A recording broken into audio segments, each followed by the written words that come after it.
Siapa di sini yang sering kali ngerasa kalau hidup gitu-gitu aja? Bangun pagi, kerja, pulang, besoknya gitu lagi. Ngerasa kalau kita cuma ngejalanin rutinitas aja, jalan di tempat, nggak tahu arahnya mau dibawa kemana. Dan gak jarang kita jadi bandingin hidup kita dengan orang lain, dan akhirnya kita jadi ngerasa ketinggalan. Jadi buat kalian yang nonton video ini, gue mau kasih tahu kalau kalian gak sendirian. Ada banyak banget orang di luar sana, termasuk gue sendiri, pernah ngalamin hal ini. Dan fakta kalau kalian nemuin video ini adalah bukti kalau jalan kalian udah selangkah lebih baik, lebih maju.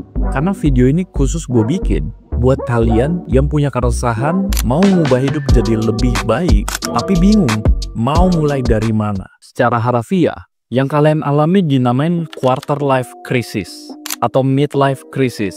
Sebenarnya intinya sama aja, lagi ngalamin fase yang namanya life crisis, atau fase dimana seseorang lagi ngalamin cemas, bingung, atau nggak yakin sama arah hidupnya. Fase ini seringkali muncul ketika seseorang lagi ngalamin perubahan besar. Surveinya, 75% dari orang yang berumuran 25-33 tahun pernah ngalamin hal yang sama.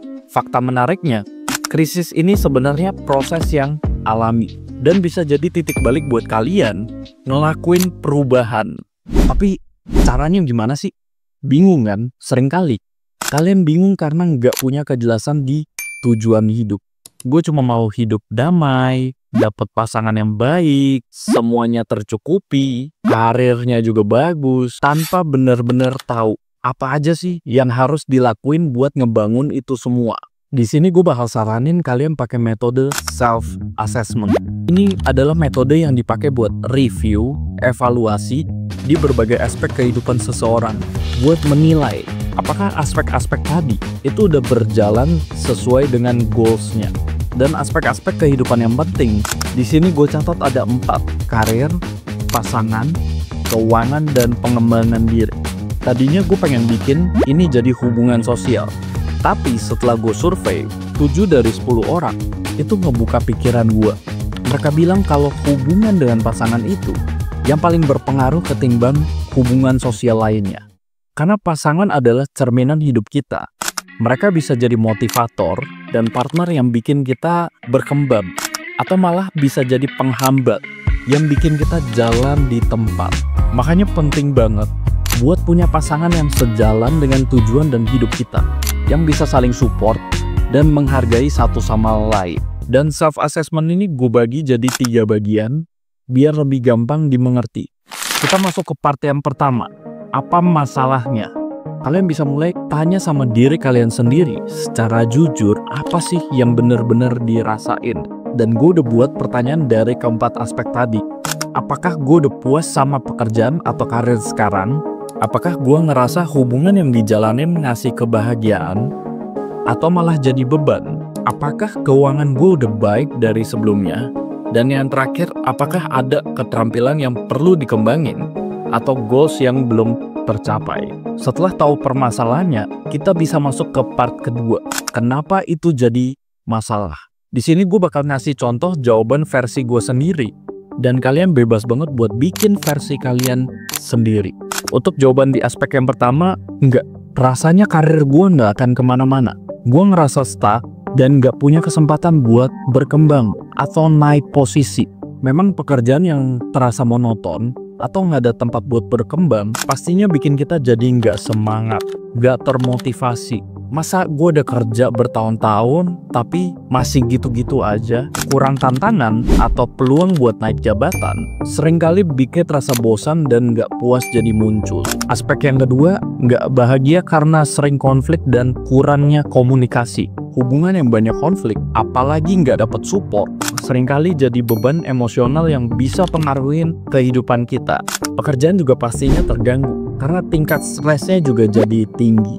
Aspek yang ketiga, belum. Bahkan gue ngerasa keuangan gue nggak ada bedanya, atau malah lebih buruk dari sebelumnya. Kenapa tiap kali gajian uangnya selalu habis, gak ada saving, dan bahkan harus bergantung sama gaji di bulan berikutnya.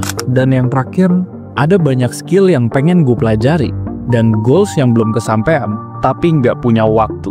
Ya ini opini gue ya. Yang namanya nggak punya waktu biasanya cuma alasan. Terkadang kita bisa prioritas waktu, sempet-sempetin untuk hal yang kita senengin. Akhirnya, semua rencana yang ada itu cuma dalam pikiran kita doang. Gak ada eksekusi. Dan ujung-ujungnya, cuma dapat penyesalan doang. Kita masuk ke bagian yang ketiga. Gimana cara ngatasinya? Di sini gue bagi jadi 3 step.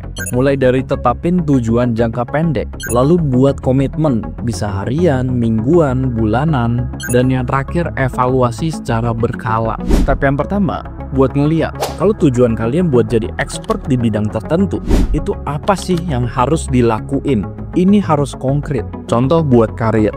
Dalam 3 bulan ke depan, gue pengen memperbaiki kompetensi di karir gue. Tapi caranya gimana? Misalnya, kalian yang bergerak di bidang marketing itu bisa belajar data analitik atau skill sosial media, lalu masuk ke hubungan dengan pasangan.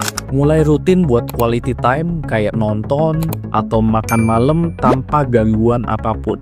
Buat perbaikin komunikasi. Terus di aspek keuangan, dalam 3 bulan, gue akan coba buat catetin atau minimal harus tahu kira-kira ada nggak belanja yang nggak penting-penting banget, pengeluaran yang nggak penting.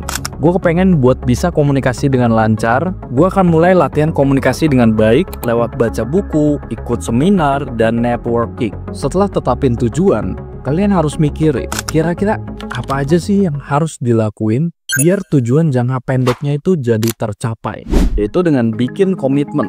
Untuk karir, setiap minggu mungkin bisa luangin waktu buat belajar data analitik atau sosial media, entah dari seminar atau bisa cari source di platform digital.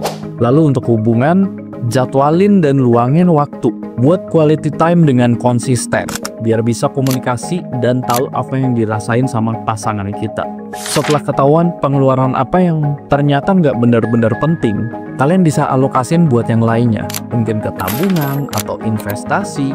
Mulai hari ini gue akan baca buku dan selesain 3 halaman per hari. Kalian bisa buat jadwal yang konsisten dan tambahin reminder supaya komitmen mingguan atau bulanan ini benar-benar bisa dilakuin. Dan step yang terakhir, evaluasi secara berkala. Untuk karir, setiap bulan gue akan ngecek apakah keterampilan baru yang udah gue pelajarin itu kelihatan manfaatnya. Terus di hubungan, apakah langkah yang dilakuin udah bikin hubungan lebih baik atau konflik jadi berkurang. Terus untuk keuangan, setiap 3 bulan gue bakal ngecekin progres tabungan gue itu gimana, udah mulai bertambah atau belum, dan apakah mungkin ada potensi buat nambah penghasilan. Dan untuk pengembangan diri, setiap selesain 1 buku itu mulai dievaluasi, apa sih yang gue dapet. Gue akan catat lagi poin-poin yang relate, gue rangkum jadi satu summary yang bisa dibaca lagi ke depannya. Ingat, perubahan itu nggak butuh nunggu waktu yang tepat. Mulai sekarang, start hari ini juga. Jadiin perubahan itu pilihan. Kalau menurut kalian itu ribet, silahkan pilih buat ngulang kehidupan kalian yang gitu-gitu aja. Oke, sekian video dari gue. Semoga ini bisa membantu. Gue Marcus Yapari. Sampai ketemu di video selanjutnya.